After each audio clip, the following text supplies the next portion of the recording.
Hello, this is Diablo68 from Gaming Existence, and this is a 7-minute review. Today we're looking at Galactic Civilizations 3, so let's get into it.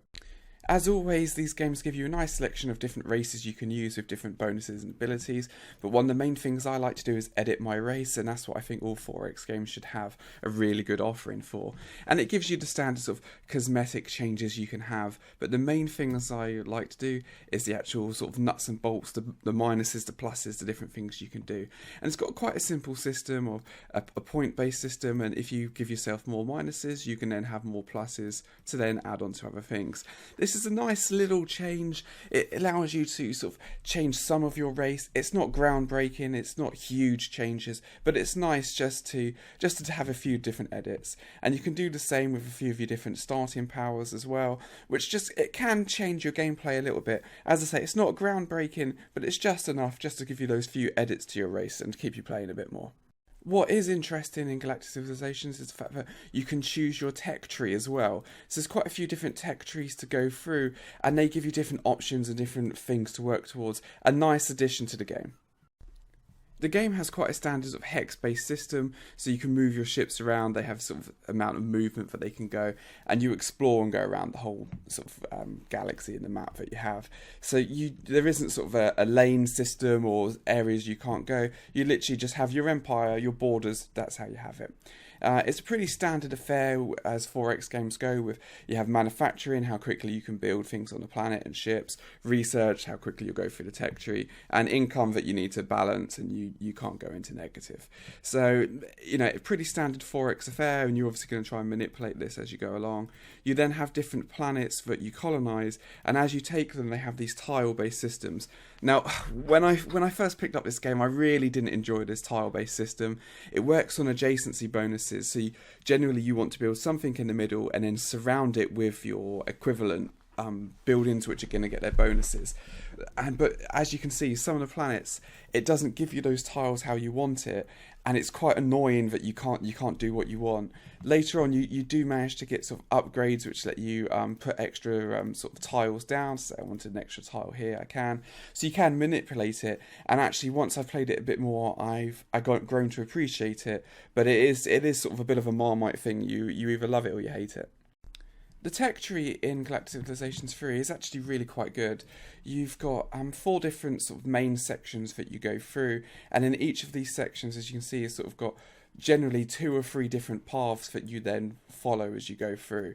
All of the researches are handy. I mean, you're generally going to be jumping in and out of sort of nearly everything as you go through the game. As different situations come up, you go, oh, actually, I need to grab this research, but and then I'll put this research over here on hold.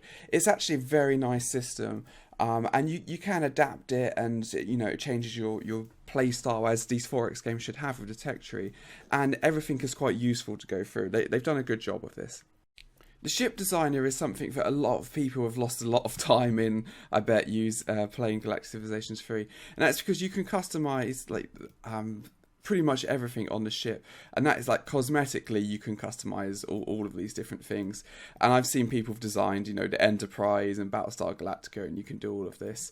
For me, I'm more of the sort of the mechanics and the pluses and minuses, and in which case it can get a bit clunky when you're putting all of these different weapons and different things onto the ship. It can get a little bit annoying, especially as you go through the tech tree quite quickly, or as you go through different technologies, you need to customize this. It can get a little bit clunky, but it is a good system, and it is nice, and you can do lots of different things with it. Combat is quick and efficient. You select your fleet, select what planet or enemy fleet you're going to attack, move, and you can either watch the battle, you don't have any control of it, or you can just do a quick battle, which is what I normally do. To view the battle is normally quite nice if it's the first time you've just unlocked new ships, or you're going up against a computer, you want to see how your fleet works. But this is just purely for cosmetics. You can't actually change anything of what goes on in your fleet. And you can then carry on moving, go off to the next place you want to attack, and go. Some good and bad points about Galactic Civilizations now, and that's the fact that you can get a bit of micromanagement. You have points where you need to build all of these star bases around to get resources and sort of defend your borders, and it can add to this micromanagement burden that often happens in Galactic Civilizations 3. They have released patches and updates to try and reduce it, which have helped, but it is one of those games, like I say, it's a long game. You're in for the long haul, 8, 9, 10 hours, or depending on the map you're playing, if you're playing on a big map like this. So you are going to get points to this, and you're going to get points where you're going to have to go onto each of your planets and do your upgrades and do your different things. If you've invested the time and you're happy to, the micromanagement doesn't seem that bad, but it is a bit of a burden. One of the good things, and what I really like, and one of the few 4X games which achieves this, the diplomacy is actually really quite good.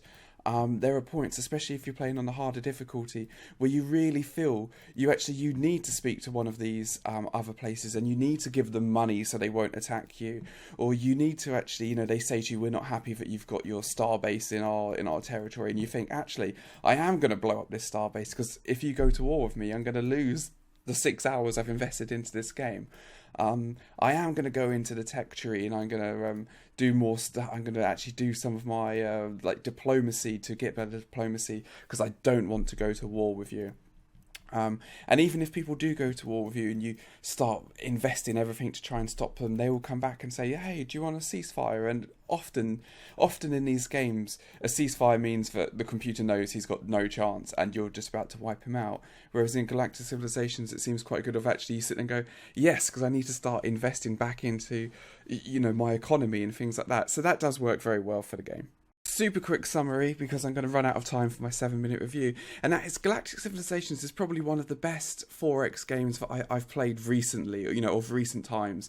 If you want to feel like you are involved in an epic space drama with an empire and different things and decisions to make, this is the game for you. You have to defend your borders, get your fleets, diplomacy. This is a really good game, a must buy, definitely pick it up.